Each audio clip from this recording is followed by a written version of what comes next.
Today on Behind the Gate, we're with Ryan Kiddell, founder of Good Dog Training. Ryan doesn't just train dogs, he builds self led teams.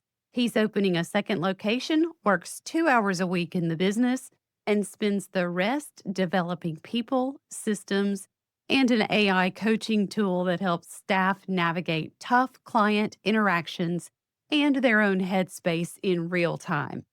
If you've ever wondered how to scale without burning out, or how leadership, psychology, and automation can actually protect culture, this one's for you.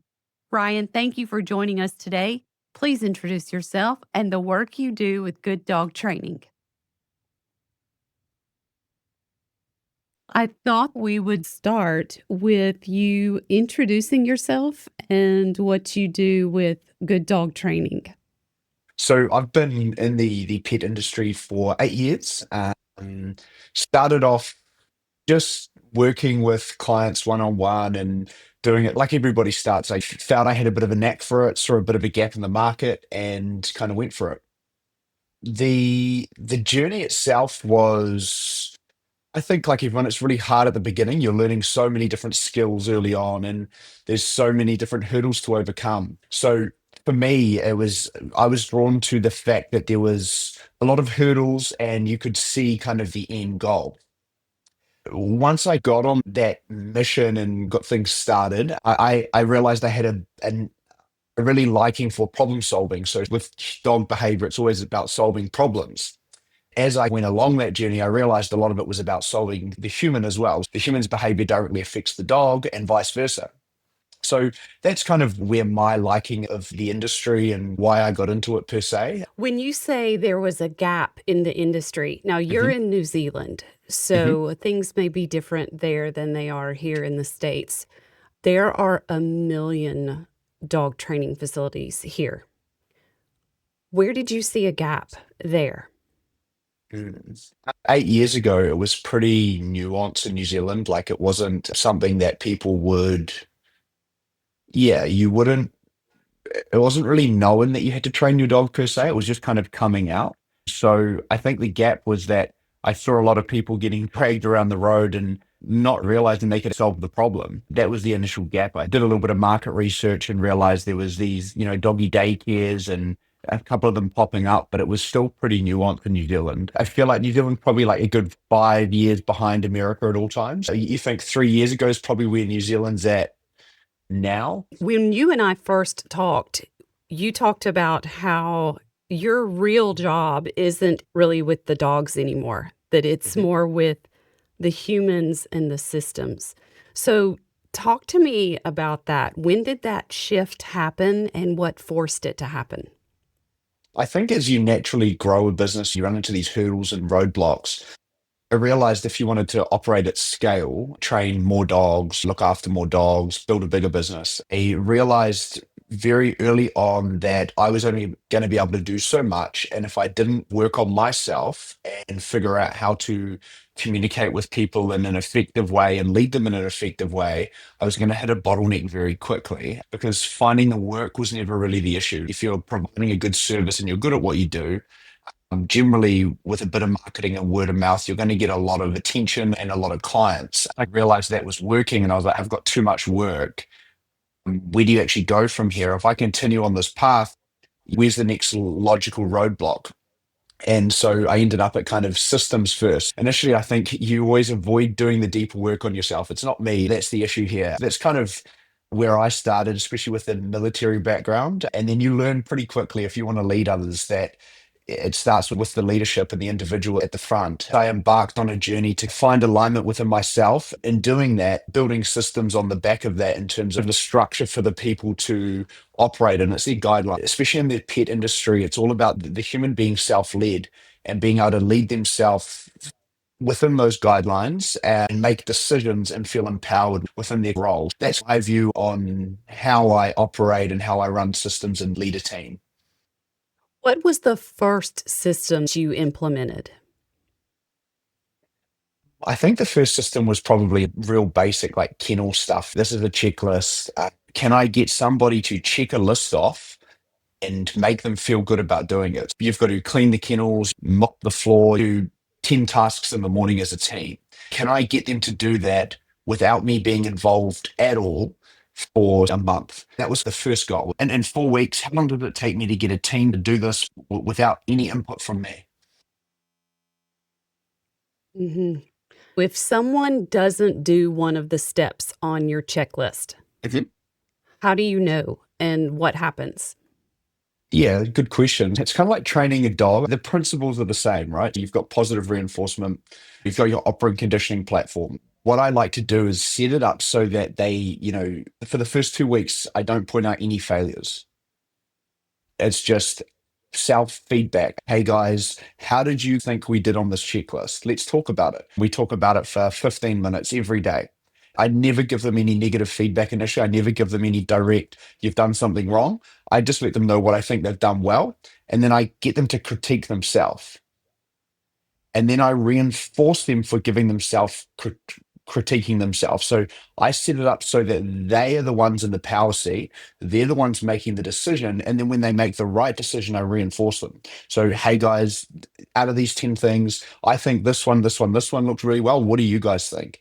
And then, if you're in a team environment, there's always going to be one person that goes, hey, I think we could do this better. And I go, yes, I really like that mindset. And I reinforce it in a group setting so everybody hears it, and then it instills that culture into them from the early stages. So that's kind of the initial spark to get a system up and running, especially in the pet industry when there's a lot of emotion involved. Most people are quite empathetic and they don't generally respond well to negative feedback. And that's just what I've found. I think there's a lot of pride in what they do, and hearing that you've done something wrong, people could say it's ego. I mean, yeah, we could call it ego, a bit of insecurity maybe, but it's really just that they take so much pride in what they do. And if they hear they've done something wrong, I tend to find they pull back quite quick. And that's just what I found in the industry.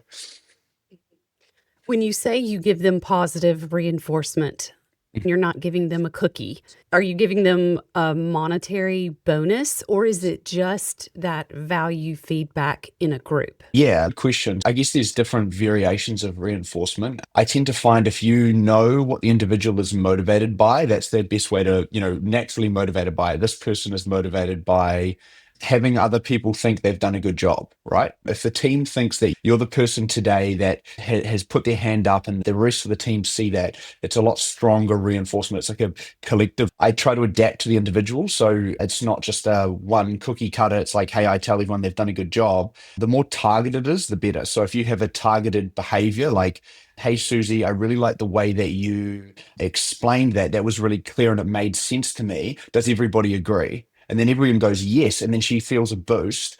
And naturally, that causes her to want to do it again. It doesn't have to be something monetary, it can just be intrinsic. If you can get it that way, it becomes self reinforcing over time. So they actually enjoy doing the job.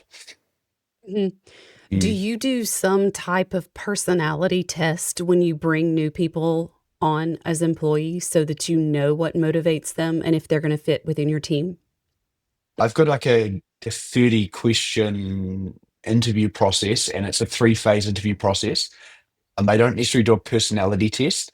In a way, I'm looking for key indicators. Out of 1 to 10, how well can they handle feedback? Out of 1 to 10, what are the three main things that motivate them to be in the industry? If care of the dogs isn't number one and helping the dogs live a happier life, it's an instant no. You've got to tick certain boxes that are non negotiables. And then there's kind of like three layers. So layer one is non-negotiable. Layer two is like, this is kind of, we really want this, but if you're not ticking one box, it's not the end of the world. Layer three is a bonus. It's a layered system.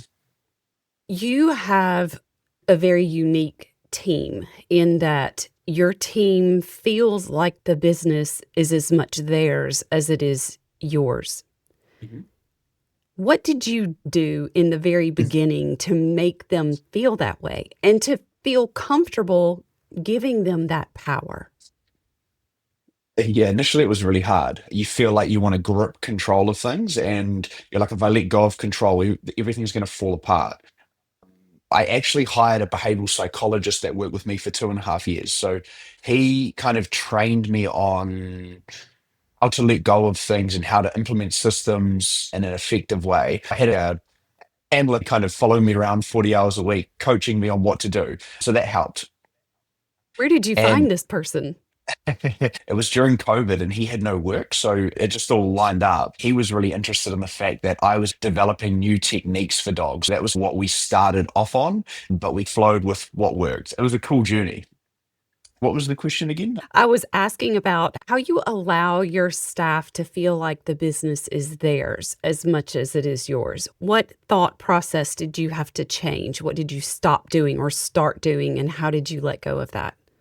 Yeah. The first step was realizing that other people could do what I did. So, like letting go of my ego. When you think you're really good at something and you've got people saying that you're good, you've done something for 5 years and you've proven yourself and you've built this kind of persona around who you are.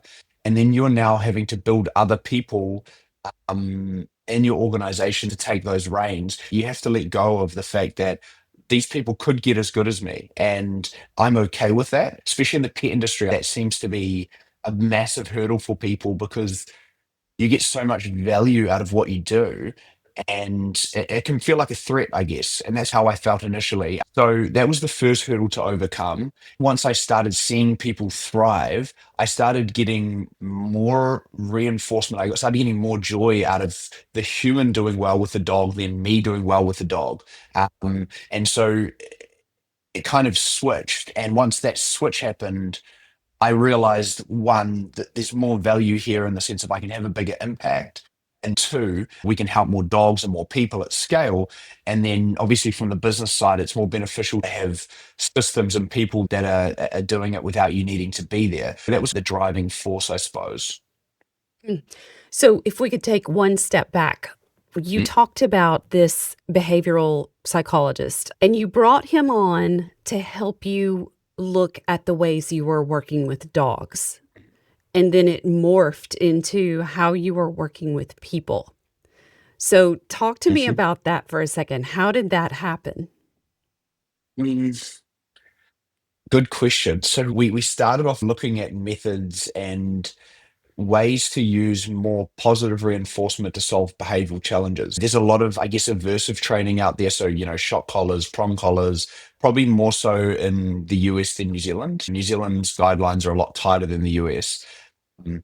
So we had to develop systems and training protocols that didn't require any aversive stimulus to solve the behavioral problem. We found it's actually 10 times more effective long term.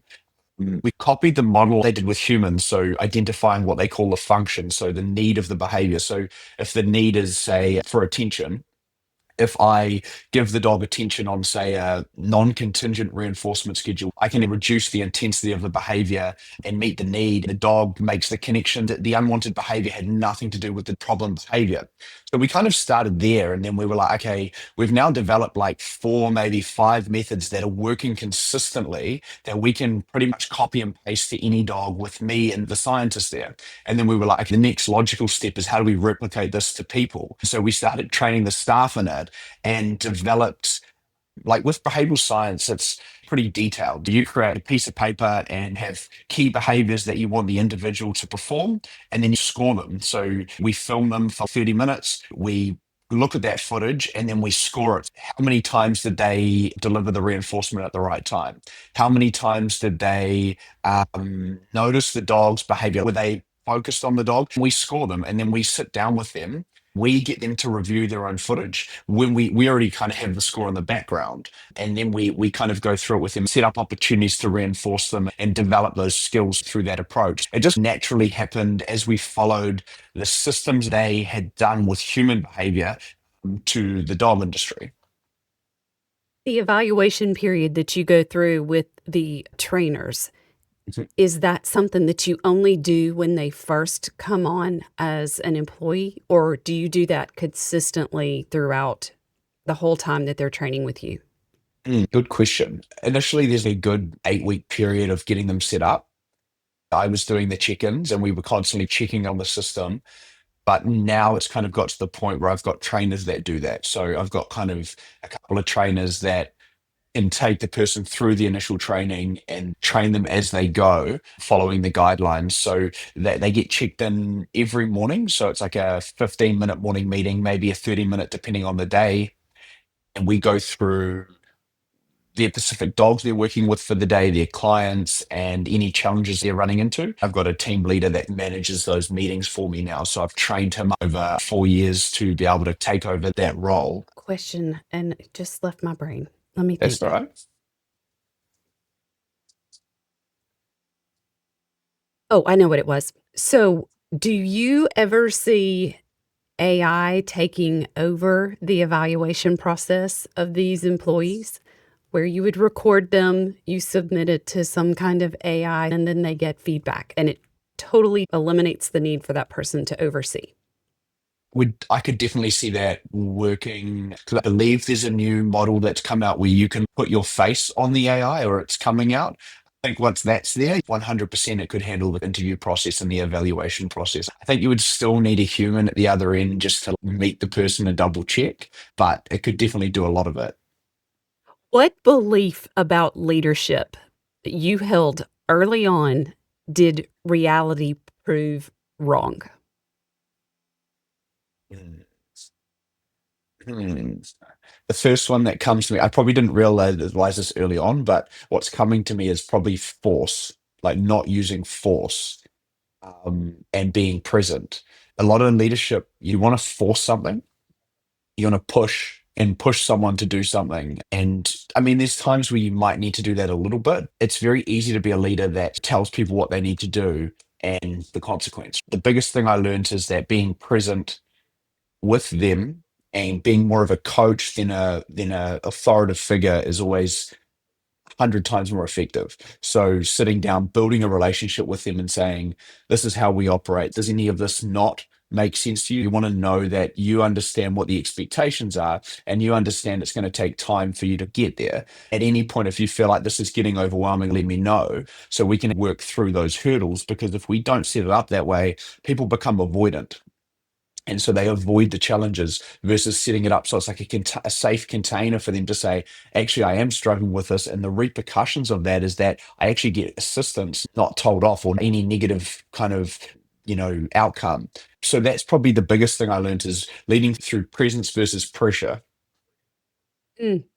So, if you have an employee, a trainer who consistently does not follow your guidelines, Mhm. you've established a very successful business, and I'm sure that you have guidelines that you want them to follow. You're open to feedback from them, but what happens when it's like an end stop? No, these are the way things have to be, and they can't do it. Do you continue to work with them or do you replace them? I've got a model that I use off the top of my head. So there's kind of 6 boxes. Step one is like, is expectations clear enough? So did they know what they should be doing? Step two is resources. Is there something they can use to overcome the challenge? Video content, whatever it is. Box three is what is actually the consequence if you don't follow these two guidelines? So the expectations are clear, the resources are available, and you don't follow the guidelines. That's kind of where consequences come in. It's really just getting them to understand the repercussions of their behavior.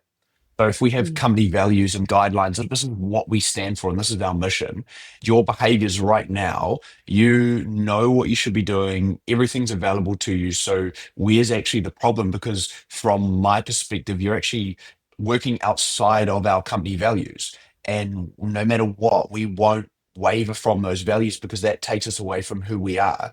Framing it that way means that they have to evaluate themselves at that point because it's like, well, your values, you said at the very beginning when you started working with us that you cared for animals, that you wanted to help people and you wanted to make sure that the dogs were well looked after and improved. These behaviors that you're doing don't actually align with that. So can you please help me understand where the disconnect is? They have to consciously think and problem solve with themselves. And then alone is enough pressure for them to generally change their behavior. If you're going to have come and have that discussion with me again a second time, generally you're leaving before that happens. It's making things very clear and making sure they're clear on why it doesn't align. I'm not telling them they've done something wrong. They figure it out themselves. And then I just monitor their behavior over the next 3 days. If it doesn't change, we have another meeting. At that point, they're generally ready to open up, or they're like, I don't think this is the right place for me. And they usually self filters. You've said that you work 2 hours a week in your business. Hmm. What metrics allow you to sleep at night? And which number, when it moves, forces you to jump back in right away? Good question. I have a few metrics. The biggest one is probably the way we've set up our system. I sleep well at night because we've got such a loyal client base. There's the fact that we have clients that have been coming to us for 5 years, and I guess we make enough revenue in order to maintain the basics, pay the bills with the ongoing revenue from our current client base. The only next logical metric I look at is, conversion of initial sales. So we have two metrics. We have the initial consultation, the first client in the door, and then the upsell process after that. So the salesperson kind of takes the call, gets them booked in for initial consult. Then from the initial consult, our trainers upsell them to our other packages. As long as these metrics are above 60% and above 30%, we're doing well. And so we're usually above that. So, and we've been above it for such a long period of time. I guess I sleep well at night. And Yeah. do you look at those metrics on a daily basis or a weekly basis or a monthly basis? I've got the team members that do that. They know what the expectations are. They're clear on what needs to happen. And they have enough trust that if they call me, the way I've set it up is that we have like an AI assistant that we've created. I was getting to that. That's where that comes in terms of the amount of freedom I can give them because of that AI assistant. So we'll just jump right into that question. You've built an AI coaching assistant Hmm. that adapts to staff in real time Hmm. and helps guide them through tough consultations and things like that. Where does it beat a human mentor and where does it lose? I think where it beats a human mentor is it takes away the vulnerability element for the individual. So if I'm sitting there talking to a human, I'm worried about what they think of me. Whereas if I'm talking to a robot or an AI and no one's going to see it, I'm not so worried about what I say. So I think that's probably the upside of it. The downside is the AI can sometimes get stuck in loops, not shift quick enough, and it's kind of dependent still on how the person responds. It can't think ahead for the person yet. So if the person gets stagnant with what they're saying and they can't kind of present the problem, the AI won't think ahead to solve the problem. It will kind of stay present with them, which is good. But humans can think 10 steps ahead and be like, hey, this is logically the next thing that's going to go wrong. So I'm going to talk to you about this first. AI can do that, but it's still dependent on the person, I think. What signals does it read well? And what human signals does it miss or misread?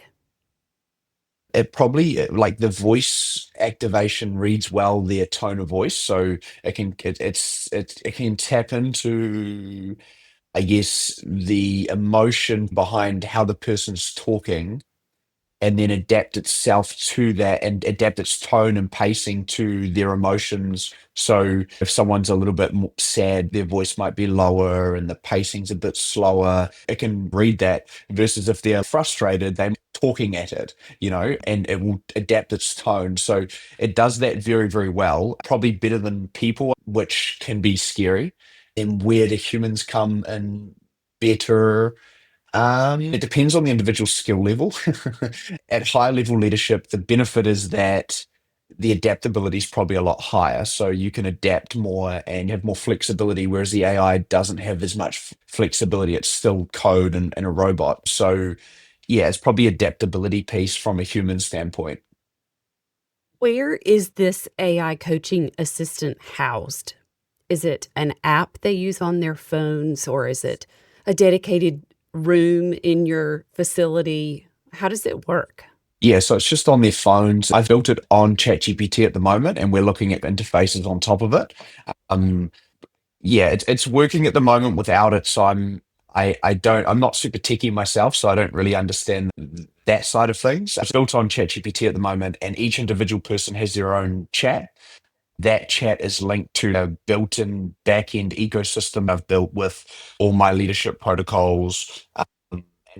dog training elements, and then I can give access to certain elements of that back end. So I might be like, okay, I want Casey to have access to these elements. I want Jama to have access to these elements, and I train the bot on what I want them to be able to access. Then I sit down with the person, train the bot in front of them based off what they're saying to me. So there's still an element of me sitting down with them, leading them through the process, and recording the conversation and putting the conversation back into AI for it to kind of understand their pacing, their tones, their pain points on a day-to-day basis, and then the bot adapts to their challenges. Okay, so you said just a second ago that Mhm. you are not techie.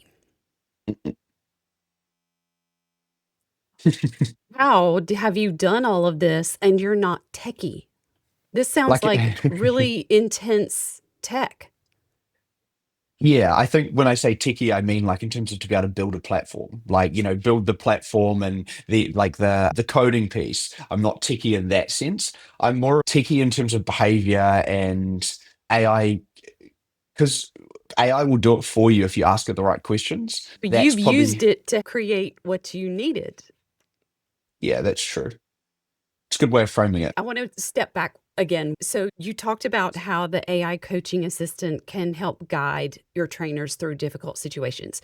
So, say your trainer is having a private lesson with a client and the client's anxiety is starting to rise and the trainer is realizing that. Can they excuse themselves from the lesson and go have a mini coaching session real quick and then come back? Or is it something they just have to deal with and then they learn from after it's over? Yeah, I wouldn't have an issue with them leaving if they had to. Maybe the newer trainers might come and consult me. I don't know if they would consult the AI bot at this point. They could. Usually it's done afterwards. We like to train them on as dog behavior and human behavior. So when they go into it, they know these things are going to pop up. The biggest skill when it comes to dealing with humans is remaining present through emotion, which isn't always easy. So what we're saying is separate your emotions from the situation because you're going to feel things when they feel things. Keep that to one side and just stay present with them. You're not trying to solve their emotions. You're just trying to make them feel heard and then find the right timing to direct them back to the task at hand. Emotions are a funny thing. It's not something that you can. Most people just want to feel heard. They want to hear, they want to know that you understand how they're feeling. Once they do that, the walls tend to come down. Once the walls come down, they're more receptive to your feedback and trust. So when you let them know, hey, we need to tweak this, they're like, oh, I feel safe here. This is a safe space. He's not coming from a place of defensiveness or authority. He's coming from a place of care. And the second you've built that connection, that's really all we're trying to teach the trainers to do initially. There's always going to be the odd client that's more emotional than others, but there's also a line where it comes to, what we can do as dog trainers versus what might need a different profession, I suppose. Hmm. You have to wear a lot of hats a lot of times. Definitely. Mhm. So, paint the next 18 months for us. What does that look like for you and your business? I understand you're looking at expanding to a second location. Yeah, so the next 18 months, the first step was really like, can the site run itself for 6 months without, pretty much as little input as me as possible? And so we're at month 4, and it's been consistent that I have only had to do a couple hours a week, and those hours have been, I could have done nothing, but it's more just kind of being present on site and letting people know I'm still there, and deal with a few minor challenges, but nothing major. So that's kind of been step one is, okay, if I was to put all my focus into something else and this was just running itself, am I going to have fires to put out left, right, and center? Or is this thing stable?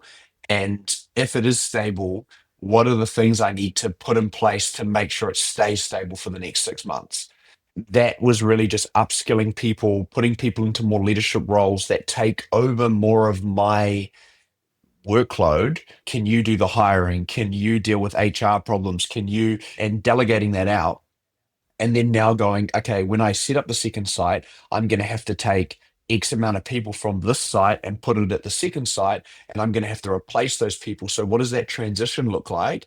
And what you know, it kind of comes down to revenue at that point. So can I increase the revenue enough so that they can handle setting up a second site and also have a couple of extra staff that I need there in order to train them up to set up the second site.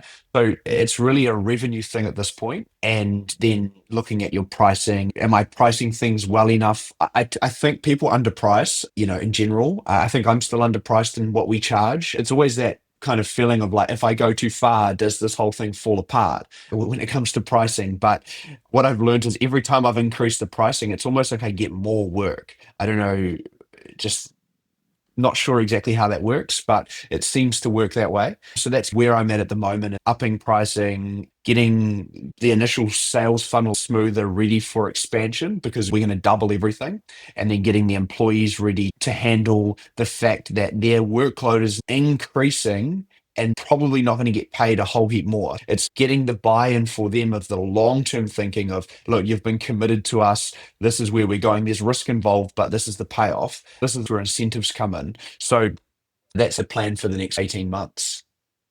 What is your bar for adding a third location? What do you need to see to consider adding a third?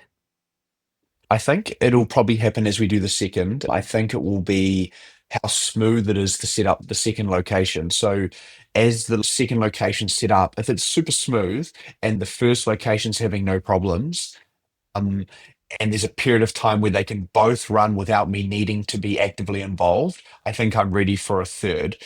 Um, I don't want to rush things. I look at things over a 10-year span versus a 2-year span. So, in 10 years, if I have 5 locations, that's great versus having 5 locations in 4 years and then it falling apart.